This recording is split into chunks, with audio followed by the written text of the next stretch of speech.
ప్రవక్త William Marrion బ్రన్హామ్ గారు చెప్పినటువంటి వర్తమానము, శత్రువు యొక్క గవినిని స్వాధీనపరచుకొనుట అనే వర్తమానమును చదువుకుందాము. అందరికీ శుభోదయం. వ్యాధిగ్రస్తుల కొరకు ప్రార్థించుటకై ఈ ఉదయం మరలా టెబర్నికల్ యొద్ద ఉండుట వలన సంతోషము. ఇది సాధారణంగా ప్రార్థన కొరకు వివిధ స్థలాల నుంచి వచ్చిన వారి కోసం ప్రార్థించుటకై వీలైనంత తరచుగా లోనికి వచ్చుటకు మేము ప్రయత్నించెదము. ఇంకా ఇప్పుడు అతి త్వరలో మేము కాలిఫోర్నియా మరియు పశ్చిమ తీరములోని కూటముల కొరకు బయలుదేరుతాము. పరలోకపు దేవుడు మా ఎడల కనికరము గలవాడై అక్కడ మాకు గొప్ప ఆరాధనలను ఇచ్చినట్లు మీ ప్రార్థనలను మేము నిశ్చయంగా కోరుచున్నాము. నిన్ననే వచ్చాను, లేదా నిన్నటి రాత్రి ఆలస్యంగా, మరియు నిన్న మరియు మొన్న నా జీవితంలోని గొప్ప ముఖ్యమైన దినములలో ఒకటి. అక్కడ ఈ భవనంలో ఉన్నవారిలో నిన్న ప్రభువు క్రిందికి వచ్చుటకు సాక్షులుగా ఉన్నవారు కనీసం 2 లేక 3 నేనెరుగుదును. మరియు ఒక అద్భుతమైన సంగతి జరిగినది. ఈ ఉదయం అది మీకు చెప్పుటకు నాకు సమయం లేదు. అయితే వచ్చే ఆదివారం ఉదయం మేము బయలుదేరుటకు ముందు మీకు చెప్పుటకు వర్తమానములో నాకు సమయం ఉండవచ్చును. దేవుని చిత్తమైతే కనీసం వ్యాధిగ్రస్తుల కొరకు ప్రార్థించుటకై ఆదివారం నేను వచ్చేదను.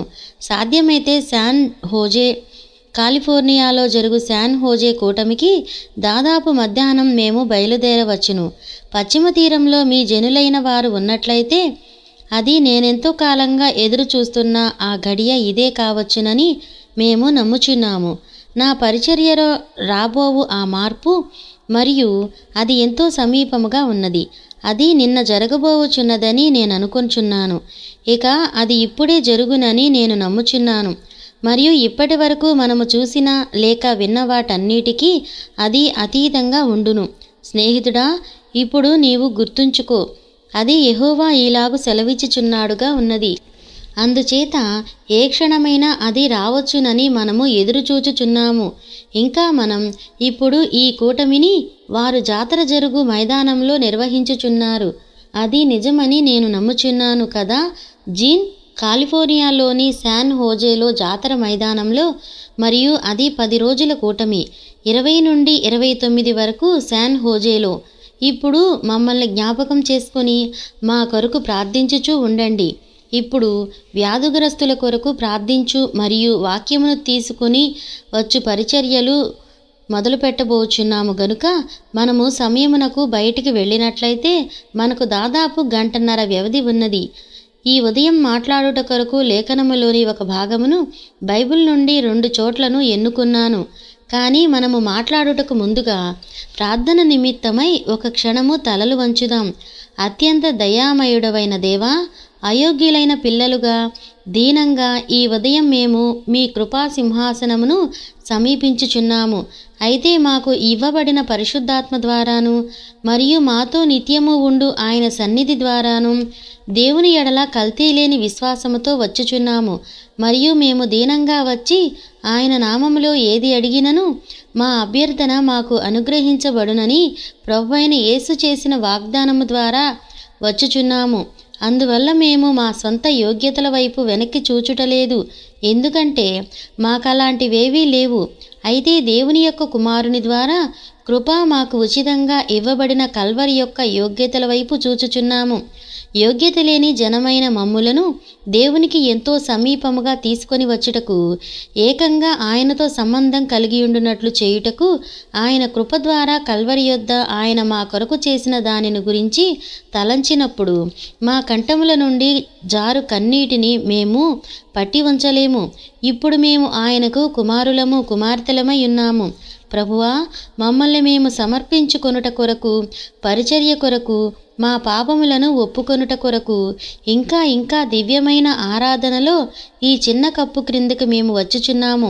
1000 సంవత్సరాలుగా ఎదురు చూడబడిన ఆ గొప్ప సంఘటన కొరకు అనుదినము మేము మా హృదయములను సిద్ధపరచుకున్నట్లు మీరు మాతో ఉండి మా రాకడ యొక్క సామీప్యమును గూర్చిన లోపలి విషయాలను చూసే దృష్టిని మాకు ఇస్తారని మేము నమ్ముచున్నాము. నిజంగా ప్రకృతి యావత్తు విడుదల కొరకు మూలుగుచూ ఏడ్చుచున్నది. మరియు ప్రభువా, మా యందున్న మా ఆత్మలు ఇది మా ఇల్లు కాదని, మేము యాత్రికులము, మరియు అన్యులమని ఎడతెగక ఒప్పుకొనుచున్నవి. అయితే దేవుడు నిర్మాణకుడుగాను మరియు కర్తగాను ఉన్న ఒక పట్టణమును మేము వెదుకుచున్నాము. రానయ్యున్న ఆ గొప్ప సమయము కొరకు మేము కనిపెట్టుచున్నాము.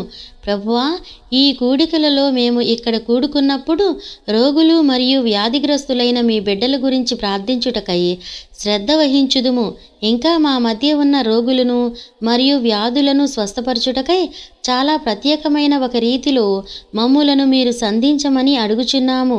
మరియు ప్రభువా, నిన్న సరిగ్గా సూర్యోదయము తరువాత మీతో జరిగిన సమావేశంలో ఇంతకుముందు నేను చెప్పుచున్న వాగ్దానము అదే కావచ్చు. ఎలా మీరు దానిని మరలా స్థిరపరిచారో కదా. మరియు ఆ గడియ చాలా సమీపముగా ఉన్నదని మేము అనుకొనుచున్నాము. ప్రభువా, నీ జలున ఎడల మరింత కృపామయుడుగా ఉండునట్లు ఈ పరిచర్యను మీరు మార్చే రోజు అది ఈ రోజే అగునుగాక.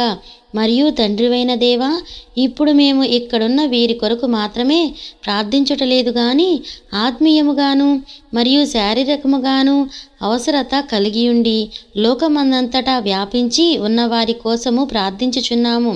ఓ ప్రభువా, వారి హృదయ వాంఛలను నీవు వారికి అనుగ్రహించుము. ఏలయనగా ఈ దినములలో నీ బిడ్డలు పోరాడుచున్నారు. శత్రువు యొక్క అణిచివేత చాలా బలముగా ఉన్నది, కానీ నీవు అంతకంటే బలవంతుడువు. ఏలయనగా మీలో ఉన్నవాడు లోకములో ఉన్నవాని కంటే గొప్పవాడు అని వ్రాయబడి ఉన్నది. మరియు దీని ద్వారా మేము జయించెదము. నీ వ్రాయబడిన వాక్యము ద్వారా మాతో మాట్లాడుము. మరియు ఈ ఉదయం మేము వెళ్ళుచున్నాము. ఎమ్మాయి నుంచి వెళ్ళిన వారి వలె ఆయన త్రోవలో మనతో మాట్లాడుచుండగా మన హృదయములు మనలో మండలేదా? అందుముగాక. వాగ్దానము చేసిన యేసు యొక్క నామములో మేము దీనిని అడుగుచున్నాము. ఆమేన్. ఇప్పుడు నేను ఆదికాండములోని 2 చోట్ల నుండి చదువుచున్నాను. వాటిలో ఒకటి 24వ అధ్యాయములో ఉన్నది. 56వ వచనం మొదలుకొని ఇలాగు ఉన్నది.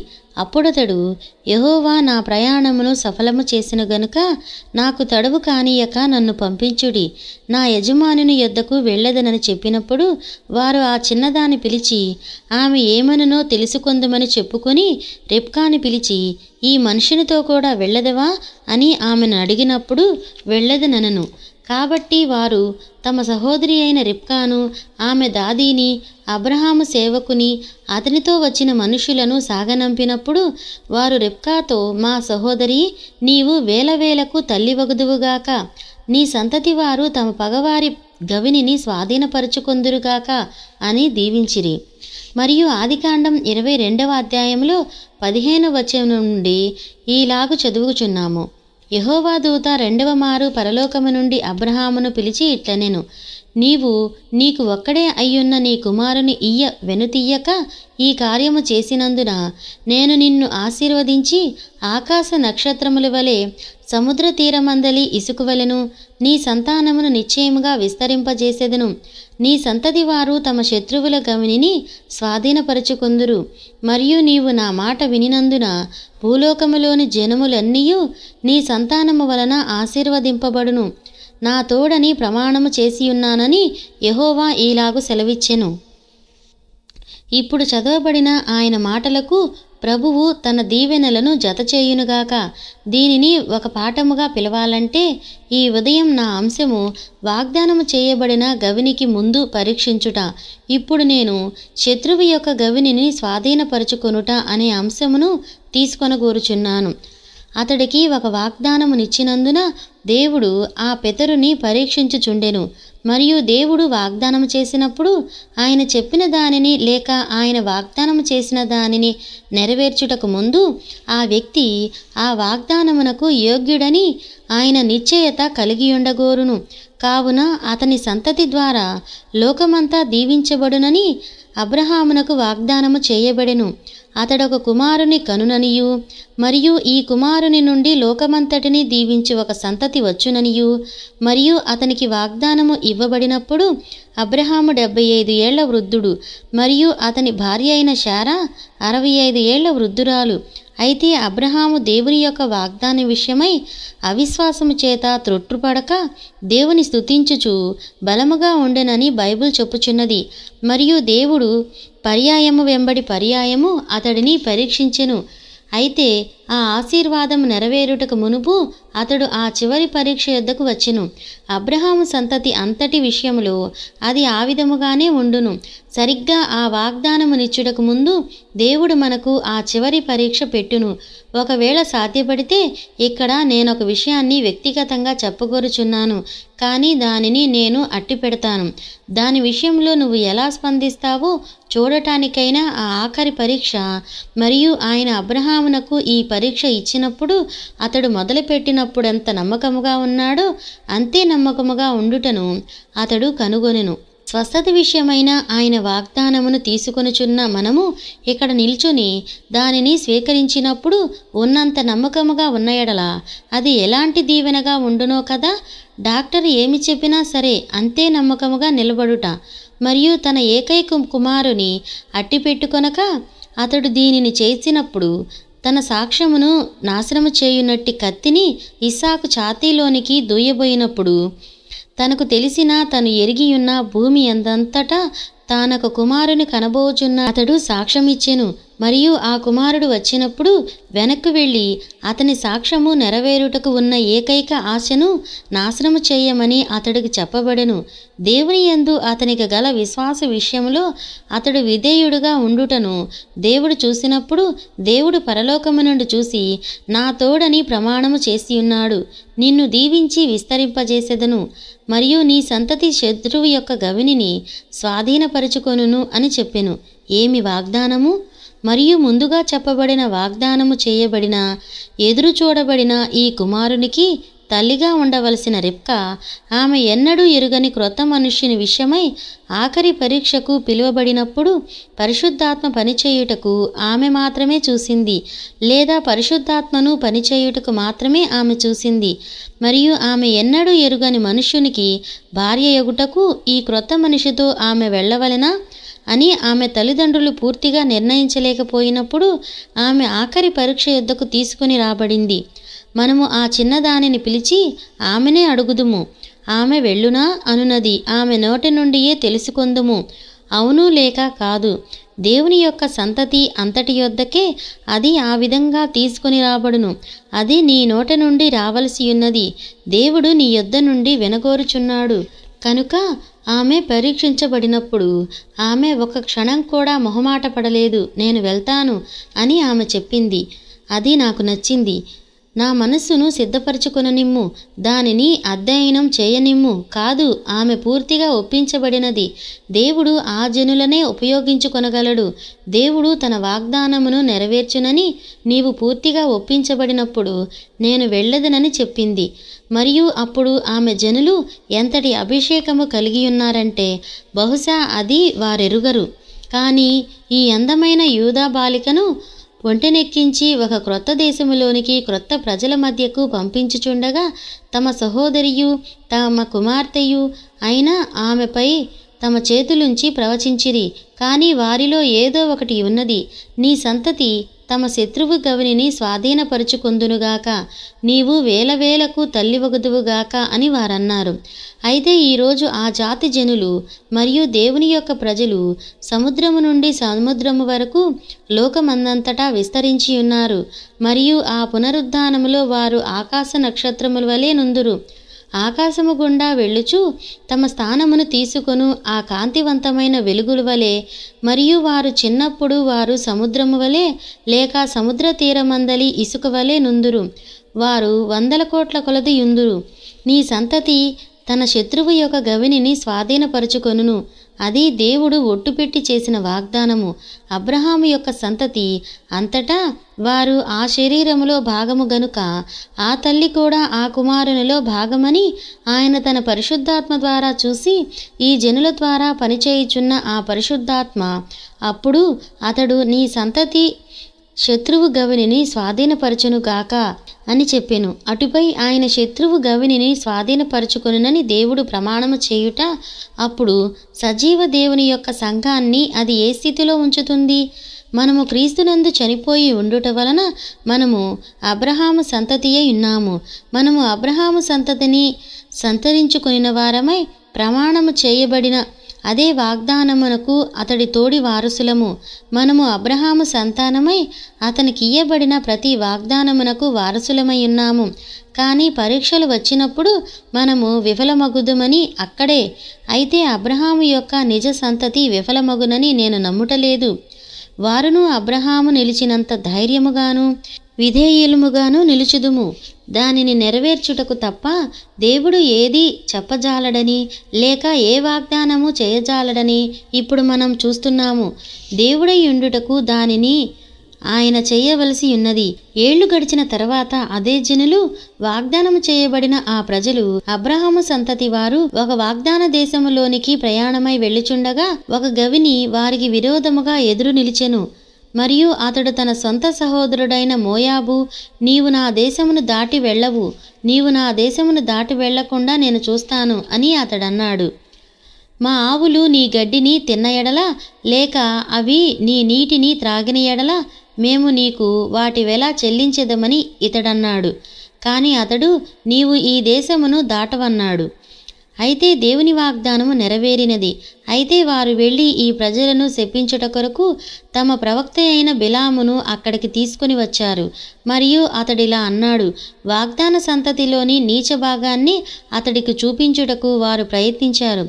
కానీ దేవుడు అతనికి దానిలోని అత్యున్నత భాగాన్ని చూపించాడు. ఇజ్రాయేలును శపించువాడు శపించబడును, మరియు అతడిని దీవించువాడు దీవించబడునని అతడన్నాడు. మరియు ఆటంకము తొలగించబడి ఇజ్రాయేలు చదును భూములను దాటెను. అతడు తన శత్రువు యొక్క గవినిని స్వాధీనపరుచుకునినని దేవుడు వాగ్దానము చేసెను. తర్వాతి సంవత్సరములలో అబ్రహాము సంతతియే ఇండుట వలన ఈ నమ్మకమైన సంతతి యొక్క క్రమములో ఉన్న దానియేలను పేరుగల ఒకడు వచ్చెను. మరియు జగత్పునాది వేయబడక మునుపే తన ప్రవక్తగా ఉండుటకై దేవుడు అతనిని ఎన్నుకొనెను. మరియు అతడు ధైర్యముగా జీవించెను. ఇంకా అతడు నమ్మకముగా జీవించెను. మరియు అన్యదేశములో కూడా వారితో నన్ను నేను అపవిత్రపరచుకొనను అని తన హృదయములో నిశ్చయించుకొనెను. అది అబ్రహాము యొక్క నిజమైన సంతానము. ఒక భిన్నమైన దేశంలో జీవించుచు, భిన్నమైన ప్రజల మధ్య జీవించుచు, అయినా వాగ్దాన విషయంలో ధైర్యముగా నుండుట, వారితో నన్ను నేను అపవిత్రపరచుకొనను, నేను నమ్మకముగా ఉందును. అతని తండ్రి అయిన అబ్రహాము పరీక్షించినట్లుగా దేవుడు అతనిని పరీక్షించెను. మరియు నీవు మాలో ఒకని వలె ఉండి మేము ఆరాధించు విధముగా ఆరాధించాలి, లేదా నేను నిన్ను ఆకలిగొన్న సింహాలతో నిండియున్న గుహలోనికి విసిరివేస్తానని రాజు అన్నాడు. తన తండ్రి అయిన అబ్రహాము వలె దానియేలు, నువ్వు నన్ను సింహాల బోనులోనికి విసిరేయవచ్చు గాని అయినా నేను నీ విగ్రహాలకు నమస్కరించను, నేను నీ నామకార్థ మతమును తీసుకొనను, నేను యెహోవాకు నమ్మకముగా ఉందునని చెప్పెను. మరియు అప్పుడు ఆఖరి ఘట్టం వచ్చినది. రాజు తన మాట నిలబెట్టుకొనెను. అతడు ఆ ప్రవక్తను పట్టుకొని తీసుకెళ్ళి సింహాల గుహలోనికి విసిరించెను. మరియు దానియేలు యొక్క శత్రువైన సింహాలు ఆ ప్రవక్త యొద్దకు వేగముగా రాగా దేవుడు తన మాట నిలబెట్టుకొనెను. అతడు తన శత్రువు యొక్క గవినిని స్వాధీనపరుచుకొనెను. ఆ సింహముల ఎదుట ఒక దూతగా దేవుడు నిల్చొని ఆ గవినిని తీసుకొనెను. దేవుడు తన మాట నిలబెట్టుకొనెను. అతడు తన శత్రువు యొక్క గవినిని స్వాధీనపరుచుకొనెను. దేవుడు అలా చెప్పెను. మరియు ఆ కారణము కొరకు నమ్మకముగా ఉండెదమని తమకు తాము ప్రతిజ్ఞ చేసుకొనిరి. మరొక ముగ్గురు అక్కడ ఉండిరి. వారు నిజముగా అబ్రహాము యొక్క సంతతి. మరియు వారు షడ్రకు, మేషకు మరియు అబేద్నెగోలు. మరియు వారు పరీక్షించబడిరి. మరియు వీణలు వాయించుచున్న శబ్దము మరియు బూరలు ఊదుచున్న శబ్దము మీరు విడినప్పుడు మీరు మోకరిల్లినట్లయితే, మీరు వేటి కొరకైతే నిలబడుచున్నారో వాటిని విడిచి మా మతమునకు మీరు మొక్కకపోతే ఎలాగూ మీరు నిండా మునిగారు. మీ మతం మిగతా వారి మతం కంటే గొప్పదేం కాదని వాళ్ళన్నారు. అది మనం రోజు వినటలేదా? కానీ యేసుక్రీస్తు యొక్క మతము భిన్నమైనది. ఆయన యొక్క పునరుద్ధాన శక్తి భిన్నమైనది. దేవుడు ఆ తేడా కలుగజేయుచున్నాడు. అయితే మీరు మాలో ఒకరిగా ఉండవలసి ఉన్నదని వాళ్ళు వీరితో చెప్పినప్పుడు, వాళ్ళల్లో ఒకరిగా ఉండుట షడ్రకు, మేషకు, అబేద్నెగోలకు బాగానే ఉండేది. కానీ వారెన్నడూ అన్యులలో ఒకరిగా ఉండరు. ఇప్పుడు మీరది చేయనట్లయితే అగ్నిగుండములోనికి ఇక్కడొక ద్వారం ఉన్నది. దానిని తెరిచి మేము మిమ్మల్ని అందులోనికి విసిరివేయగలము. అప్పుడు మీరు మాలో ఒకరిగా మారిపోయి ఉంటే బాగుండునని అనుకుంటారని వాళ్ళన్నారు. వారు వాగ్దానాన్ని జ్ఞాపకం చేసుకున్నారు. వాళ్ళు వారిని తిన్నగా ఆ అగ్నిగుండములోనికి నడిపించుకెళ్లారు. మరియు వాళ్ళు ఆ తలుపు తెరిచి వారి శత్రువైన వారిని దహించివేయగల ఆ జ్వాలలోనికి వారిని విసిరినప్పుడు వారు తమ శత్రువు యొక్క గౌనులను స్వాధీనపరుచుకున్నారు. ఆ అగ్ని జ్వాలలలోనికి దేవుడు తన కుమారుని పంపి ఆ గాలులను చల్లబరిచెను. మరియు ఆ లోపల ఉండగా వారితో ఆయన మాట్లాడెను. దేవుని వాగ్దానము నెరవేరినది. వారు శత్రువు యొక్క గవినిని స్వాధీనపరుచుకొనిరి. మొదట పరీక్షించబడి అప్పుడు శత్రువు యొక్క గవినిని స్వాధీనపరుచుకొనిరి. ఈ చిన్నవారిలో ఒకరిని మీరు అభ్యంతరపరచుట కంటే మీ మెడకు తిరుగటి రాయి చుట్టబడి మీరు సముద్రము లోతులోనికి ముంచివేయబడుట మేలు కదా? మీరు సముద్రము లోతులోనికి ముంచివేయబడుట మేలు కదా? నా యందు విశ్వాసముంచు ఈ చిన్నవారికి అభ్యంతరము కూడా కలుగజేయకుడి. మరియు నమ్మిన వారిని ఈ సూచక క్రియలు వెంబడించునని వాగ్దానము చేసినది యేసు కాదా? ఆయన ఒక తేడా కలుగజేసెను. ఎవరు నమ్మారు, ఎవరు నమ్మలేదనే దానిని ఆయన ప్రదర్శించెను. ఎల్లప్పుడూ 3 గుంపులు జనులుందురు: అవిశ్వాసి, బలవంతపు విశ్వాసి మరియు విశ్వాసి. అయితే ఎవరు విశ్వాసి అనేది రుజువు చేయుటకు దేవునికి ఒక మార్గమున్నది.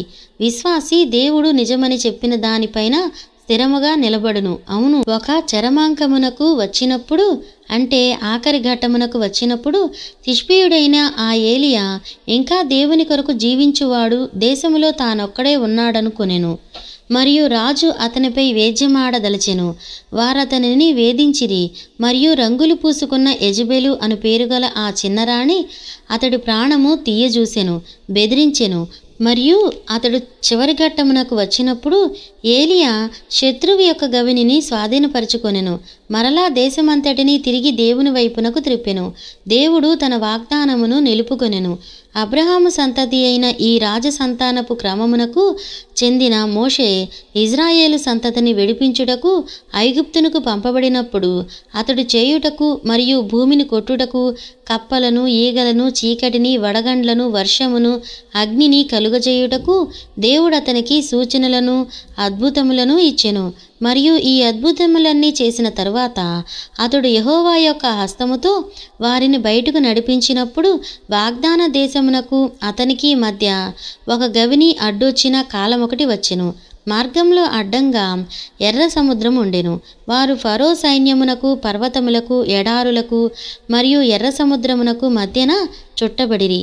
అయితే మోషే ముందుకు కదిలి తన శత్రువు యొక్క గవినిని స్వాధీనపరుచుకొనెను. మట్టి రోడ్డు మీద నడిచినట్లుగా పొడిగా ఎర్ర సముద్రమును దాటెను. నీవు శత్రువు యొక్క గవినిని స్వాధీనపరుచుకొందువు. దేవుడలా చెప్పెను. అది చాలు. ఆ తర్వాత కొద్ది సంవత్సరాలకి శ్రమలు వచ్చినప్పుడు సంఘం అస్తవ్యస్తమైపోయింది.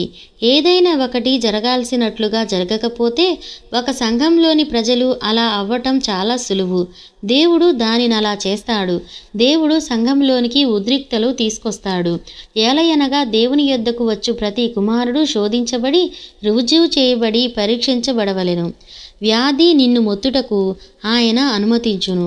నిన్ను పరీక్షించి రుజువు చేసి నువ్వు నిజముగా అబ్రహాము సంతతివని లోకానికి చూపించుటకై ఆయన రోగమును నీ మీదికి రానిచ్చును. ఆయన సొంత చిత్తమును బట్టి ఆయన దానిని అనుమతించును. ఆయన ఉపద్రవములను అనుమతించును. స్నేహితులు నీకు విరోధముగా తిరుగుటను ఆయన అనుమతించును. ఆయన వీటన్నిటినీ అనుమతించును. మరియు నిన్ను శోధించుటకై ఆయన దెయ్యమును విడిచిపెట్టును. మరియు వాడు నీ ప్రాణము తీసుకొనుట తప్ప మిగిలినవన్నీ చేయును. వాడు నిన్ను రోగశయ్యపైకి విసరగలడు. నీ పొరుగువానిని నీకు విరోధముగా త్రిప్పగలడు. వాడు దాదాపు ఏమైనా చేయగలడు. మరియు వాడు అది చేయుట దేవుని చిత్తమే. అది మనకు బంగారం కంటే విలువైనదని మనకు బోధించబడినది. ఇస్సాకుతో కొండ మీదున్న అబ్రహాము సంగతేంటి? వాగ్దానము అతడికి ఇయ్యబడెను. మరి తన విధేయత వలన, తన జ్ఞానము వలన, యెహోవా యందలి తన విశ్వాసము వలన, దానివలనే, కేవలం దానివలనే దేవుడు క్రిందికి చూసి అతడి సంతతి గవినిని స్వాధీనపరుచుకొనును. ఈ సంగతులను జరిగించునని నా తోడని ప్రమాణము చేసియున్నానెను. ఒకని తోడని ఆయన ప్రమాణము చేయుటకు అంతకంటే గొప్పవాడు లేడు. అయితే ఆయన తన తోడని తనను బట్టి తానే ప్రమాణము చేసెను. అంతటా ఆయన అబ్రహామును ఆఖరి ఘట్టం వరకు పరీక్షించిన ఎడల ఆయన నిన్ను నన్ను కూడా ఆ చివరి క్షణం వరకు పరీక్షించవలసి ఉన్నది. సమస్తము నీ నుండి దూరమై నీవు ఒంటరిగా నిలవవలసిన ఆ నిర్ణయము తీసుకొనవలసిన సమయము వరకు హల్లెలూయా అది సంగతి. ఒంటరిగా నిలబడు. ఆ బయటికి నడిచి ఆయన నన్ను నరికేసినా నేను ఆయనను నమ్ముతానని చెప్పు. అది అబ్రహాము సంతానము. వాగ్దానమునిచ్చినది ఆయన. మిగిలిన వారు ఏమి చెప్పినా అనవసరం, వారు ఏమి చేసినా అనవసరం. నేను నా ఇంటివారు యెహోవాను సేవించెదము అన్నాడు. ఆ అనుభవంలో ఏమీ లేదు. అది వట్టి ఉద్రేకమని. మిగిలిన వారంటే నేను నా ఇంటివారు యెహోవాను సేవించెదము.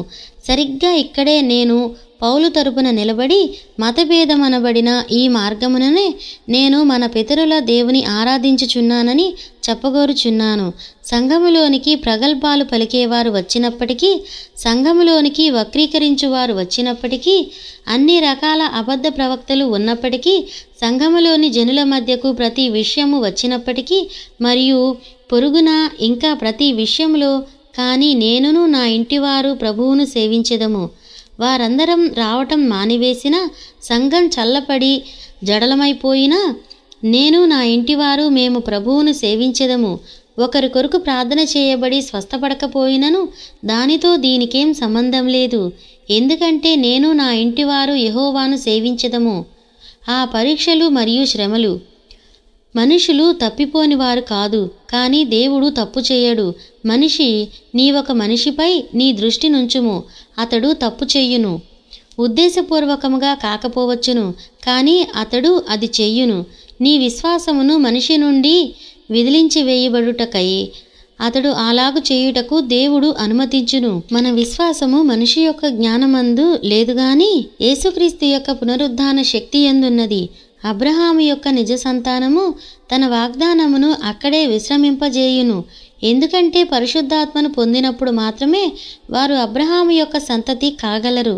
మరియు అబ్రహాము నందున్న అదే విశ్వాసము విశ్వాసిలోనికి వచ్చును. ఏది జరిగినప్పటికీ లేక ఎంత విరుద్ధముగా ఉన్నప్పటికీ అనవసరం. విశ్వాసి సూటిగా నడిచి వెళ్ళును. వేగులవారు వెనక్కి తిరిగి వచ్చి ఓ ప్రయత్నం చేయడం మూర్ఖత్వం. ఇంకా ముందుకు వెళ్ళడం అనవసరం.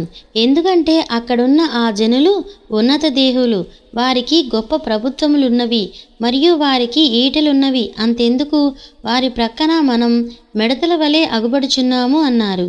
నాకు తెలియదు గాని యెహోషువ ఒక చిన్న మరగుజ్జుని మూల భాషలో చిన్న పందిపిల్ల అని అంటారు. నేను నమ్ముచున్నాను. కొంచెం చిన్న పొట్టి మనిషి. అతడొక చిన్న పెట్టెలాంటి దాని మీదకి దూకి, అయ్యలారా, సహోదరులారా, వారిని జయించుటకు కావలసింది వారికంటే మనమెక్కువ అని 20 లక్షల మందితో చెప్పుటను నేను చూడగలను. చూశారా? ఎందుకు? అక్కడ అబ్రహాము యొక్క విత్తనం ఒకటి ఉన్నది. దేవుడు ఆ వాగ్దానమునిచ్చెను. అది వారి సంపద. దేవుడు వాగ్దానమునిచ్చెను. పరీక్ష ఏమైనప్పటికీ అనవసరం. దేవుడు దానిని మనకిచ్చెను గనుక మనం దానిని స్వాధీనపరచుకొనగలం అని అబ్రహాము యొక్క నిజ సంతానం చెప్పెను. ఈ ఉదయం నువ్వు అక్కడే నిలబడు. సజీవ దేవుని యొక్క సంఘము అక్కడే నిలబడుతుంది. వేరెవరో ఏం చెప్పినా నేను లెక్క చేయను. డాక్టర్ ఏం చెప్పినా, ఏది ఏమైనా, అవిశ్వాసి ఏం చెప్పినా, త్రోవలో ఎదురయ్యే ప్రతి దానికి మనం దానిని మించిన వారమే. శత్రువు ఏదైనా లెక్కలేదు. దేవుడు వాగ్దానము చేసెను. అది వారిది, వారి స్వాస్థ్యము. స్వస్థత నీ స్వాస్థ్యము, రక్షణ నీ స్వాస్థ్యము, పరిశుద్ధాత్మ నీ స్వాస్థ్యము. మరియు అది అలా కాదని దేశములోని 1000 మంది గొప్ప బోధకులు చెప్పుచున్నారు. కానీ అది అలాగేనని అబ్రహాము యొక్క సంతతికి తెలియను. వారు తిన్నగా లోనికి దూసుకు వెళ్ళి శత్రువు యొక్క గౌనులు స్వాధీనపరచుకొందురు. వారది చేయుదురని దేవుడు చెప్పెను. అది ఒక వాగ్దానము కనుక వారు దానిని నమ్ముచున్నారు. అతని సంతతి శత్రువు యొక్క గవినిని స్వాధీనపరచుకొనును. ఇప్పుడు పరీక్షలు, శ్రమల గుండా వెళ్ళుదురు. మరియు యెహోషువ అక్కడ నమ్మకముగా నిలబడెను. వారంత పెద్దవారైనా నాకు లెక్కలేదు. వారి దగ్గర ఎలాంటి ఈటె ఉన్నా నేను లెక్క చేయను.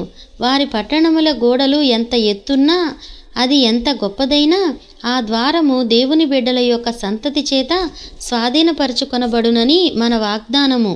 మరియు మనం వారిని పట్టుకొనుటకు అక్కడికి వెళ్ళుచున్నాము, మనము వారిని మించిన వారము అని ఆ పొట్టివాడు చెప్పిన ఓ అది ఆ నిజమైన సంతతి. వారిలో శారీరక సంతతిగా జన్మించిన అనేకులు దానిని మనము అసలు చేయలేము, అది ప్రయత్నం చేయవలసిన అవసరం లేదు. వారు మనకంటే ఎక్కువ సంఖ్యలో ఉన్నారు, మనము వారికి సరితూగము, మనం ప్రతీదీ అయ్యున్నాము అన్నారు. లేదు, అతడు వారు కంటికి కనిపిస్తున్న దానిని చూశారు మరియు యెహోషువ దేవుడు చెప్పిన దానిని చూశాడు.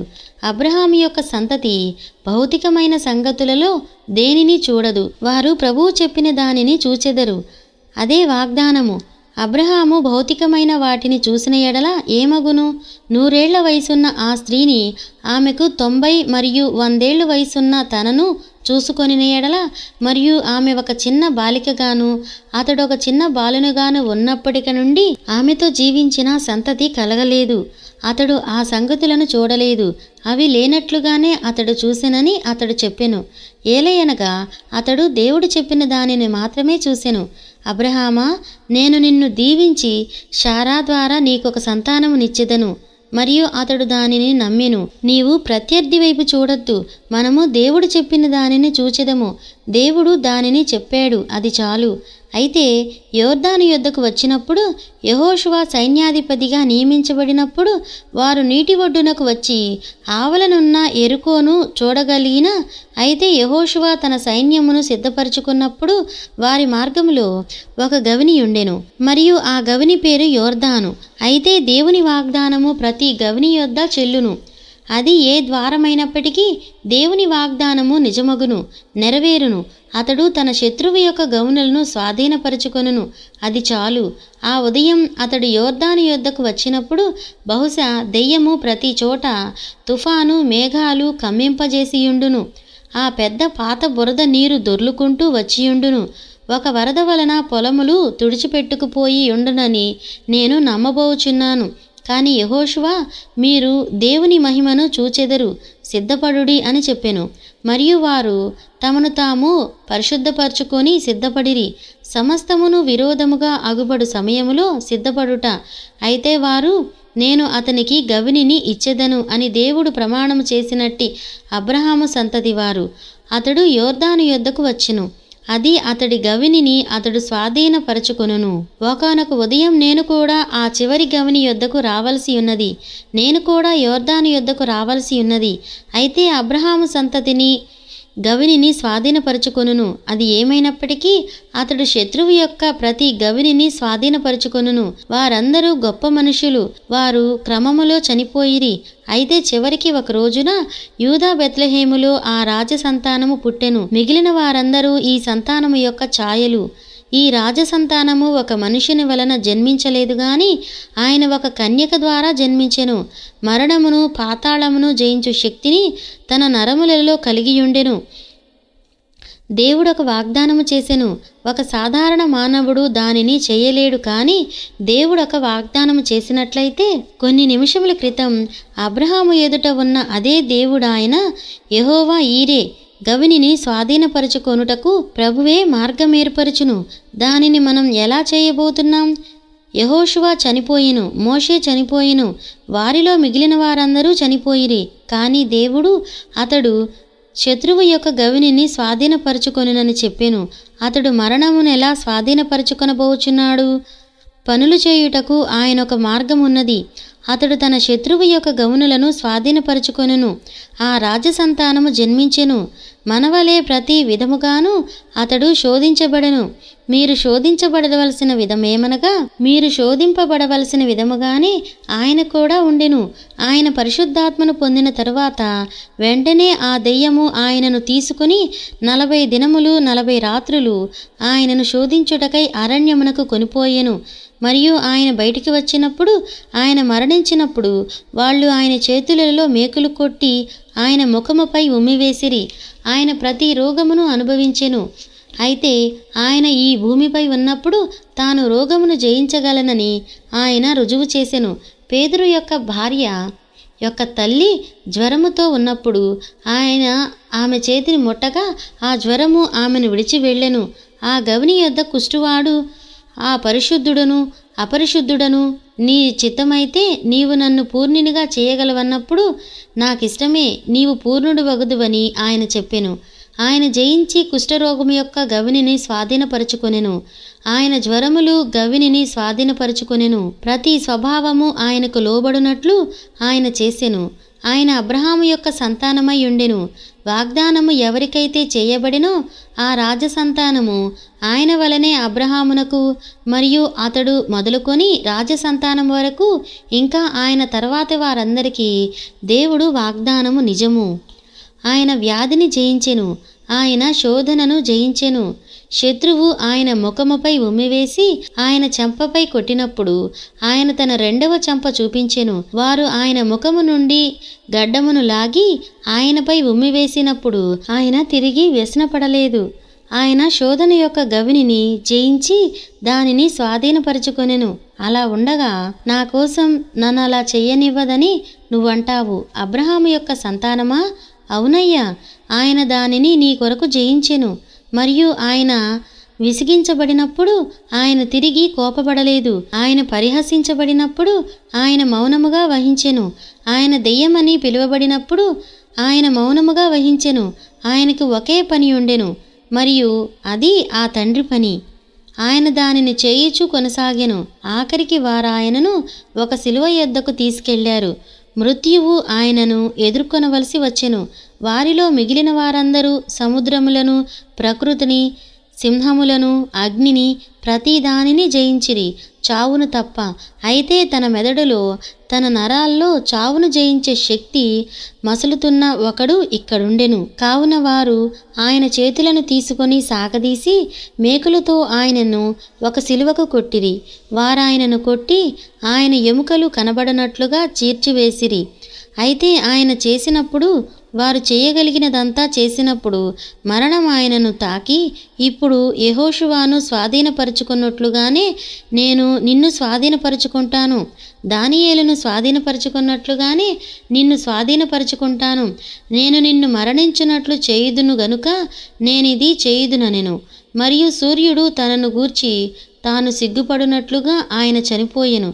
ప్రకృతి సిగ్గునుంది పనిచేయలేకపోవునంతగా ఆయన చనిపోయెను. మధ్యాహ్న వేళ సూర్యుడు అస్తమించెను.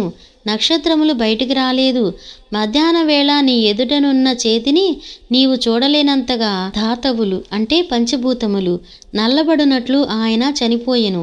ఆయనతో పాటు నేను కూడా చనిపోవుదునుగాక అని ప్రకృతి నేను ఊహించుకోగలను. సహోదరుడా, అప్పుడు ఆయన ప్రశస్తమైన ఆత్మని ఆ దెయ్యం అడుగులేని పాతాళపు అగాధములోనికి పంపించినది. అక్కడ గౌనులు తెరుచుకున్నవి. అయితే ఆయన 3వ రోజు తిరిగి వచ్చెను, దానిని జయించెను. ఆమేన్. అతని సంతతి శత్రువు యొక్క గవినిని స్వాధీనపరుచుకొనును, మరణమును జయించెను. ఆయన నరకమును జయించెను. ఆ మొదటి ఈస్టర్ ఉదయాన ఆయన సమాధిని జయించెను. మరియు ఇప్పుడు మనలను ప్రేమించిన ఆయన ద్వారా జయశాలుల కంటే ఎక్కువై ఉన్నాము. పెంతెకోస్తు దినాన అన్యజనుల గుండా కొనసాగుటకై ఆయన పరిశుద్ధాత్మను పంపెను. ఒక వాగ్దాన సంతతిని బయటకు తీయుటకు, వెలివేయబడిన వారైన అన్యజనులకిచ్చుటకు, వారికి పరిశుద్ధాత్మనిచ్చుటకు, వారిని వాగ్దానములోనికి తెచ్చుటకు, ఇప్పుడు సమస్త రోగములను జయించుటకు మనకు హక్కు ఉన్నది. మనము దానిని జయించనక్కరలేదు, అది ఇప్పటికే జయించబడినది. మనము కేవలం వాగ్దానాన్ని స్వతంత్రించుకొని వెళ్ళి దానిని తీసుకోవడమే. అది ఇప్పటికే జయించబడినది. మరణము జయించబడినది, నరకము జయించబడినది, వ్యాధి జయించబడినది, శోధన జయించబడినది, దెయ్యములన్నీయు జయించబడినవి, నరకం జయించబడినది, మరణం జయించబడినది, ఆ సమాధి జయించబడినది. దానిని స్వాధీనపరుచుకొనుచు మనము గవిని యొద్ద నిలబడి ఉన్నాము. ఒక్క గుండు కూడా పేల్చవలసిన అవసరం లేదు. దాని వెల ఇప్పటికే చెల్లించబడినది. అతడి శత్రువు అతడు తన శత్రువు యొక్క గవిని స్వాధీనపరుచుకొనును. ఎంతమంది? 100 కోట్ల మంది. అతడు తన శత్రువు యొక్క గవిని, ప్రతి శత్రువు యొక్క గవిని స్వాధీనపరుచుకొనును. ఆయన మృతులలో నుండి లేచెను. ఆయన దానిని మనకిచ్చెను గనక మనము దానిని స్వాధీనపరుచుకొని ఉన్నాము. అది ఒక ఉచిత కానుక. మరియు అది మాత్రమే కాక ఆయన చేసినదంతా ప్రతి గవిని జయించెను, వ్యాధిని జయించెను, ఆ గవిని స్వాధీనపరుచుకొనెను. మనము చేయవలసిందల్లా గవిని యొద్దకు వెళ్ళి ఆ జయశాలివైన యేసుక్రీస్తు నామములో అనుటయే. ఆమెన్. చనిపోవలసిన సమయం వచ్చినప్పుడు మరణము అతడు తన మతమును వెనక్కి తీసుకొనున్నట్లు నేను చేయుదును చూడమన్నది. నజరేయుడైన యేసుక్రీస్తు నామములో యోర్దాను వెనక్కి దొర్లు. అబ్రహాము యొక్క సంతతి గవినిని స్వాధీనపరుచుకొనును. అంతెందుకు, వారు తన తలను ఖండించుటకు సిద్ధపడుతున్నప్పుడు అబ్రహాముకు ఒక సంతతి అయిన పౌలు, మరణమా నీ ముల్లెక్కడా, సమాధి నీ విజయం ఎక్కడా, యేసుక్రీస్తు ద్వారా మాకు విజయమునిచ్చుచున్న దేవునికి కృతజ్ఞతలు అనెను. అతడు తన శత్రువు యొక్క గవినిని స్వాధీనపరుచుకొనును, తీసుకొనును. అతడు ఆ గవిని యొద్ద కొట్టుటకు లేదు. మూల భాషలో గుడ్డు సొనను గిన్నెలో కొట్టివేయించడం. తర్జుమాదారుడు, అతడు దానిని జయించి తీసుకొనును, అతడు దానిని స్వాధీనపరచుకొనును, అది ఆయన సొంత శక్తియందు చేయును. ఈ ఉదయం సజీవ దేవుని యొక్క సంఘములో సమస్త రోగములను స్వస్థపరచు శక్తి ఉన్నది. సమస్త శోధనను అధిగమించు శక్తి సజీవ దేవుని సంఘములో ఉన్నది.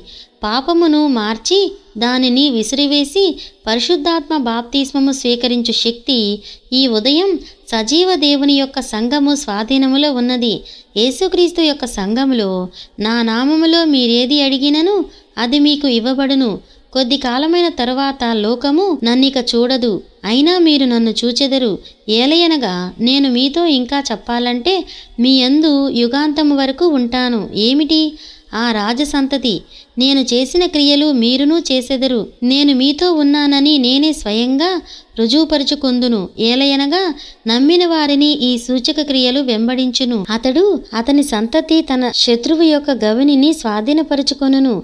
అది ఏ గవినినైనా సరే, అనవసరం. అది వ్యాధి అయినా శోధనైనా అది ఏమైనప్పటికీ అది జయించబడింది. మరియు అబ్రహాము యొక్క సంతతి దానిని స్వాధీనపరచుచున్నది. ఆమేన్. ప్రభు అయిన యేసుక్రీస్తు నామములో మీ అందరికీ నా వందనములు. మన సహోదర సహోదరులలో చదువురాని వారు, చదువు వచ్చిన సమయం లేనివారు, వర్తమాన పుస్తకములు అందుబాటులో లేనివారు అనేక మంది ఉన్నారు. వారందరికీ వర్తమానమును చదివి ఆడియో రూపంలో అందించుట ద్వారా వారందరూ ఫలించి ఆత్మీయంగా అభివృద్ధి పొంది ప్రభువు రాకడకు సిద్ధపరచబడాలి అనేది మా ముఖ్య ఉద్దేశం. ఇంకా అనేక వర్తమానములు అందించగలుగులాగున మా కొరకు ప్రార్థించగలరు. దేవుడు మిమ్మును దీవించునుగాక. ఆమేన్. ప్రభు కృపలో మీ సహోదరి మెర్సీ.